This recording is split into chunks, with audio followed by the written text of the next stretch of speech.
I am the Tofu Golem. Please enjoy the video.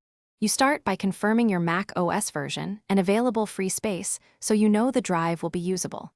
Connect the Laci using the supplied USB-C or Thunderbolt cable directly to the Mac. Avoid unpowered hubs because throughput and power matter.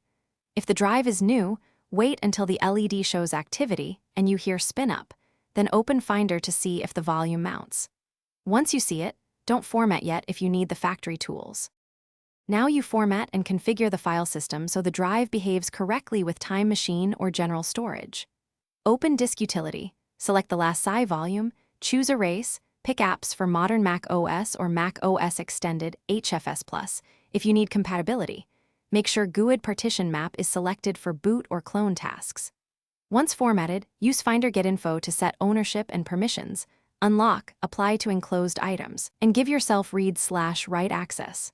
After that, create folders and copy a small test file to verify speed and integrity.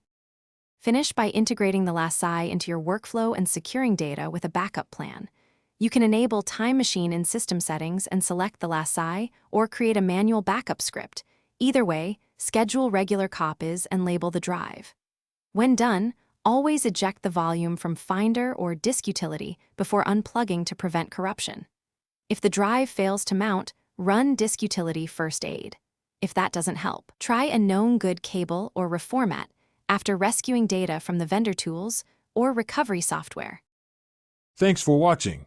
Consider subscribing if we helped you today.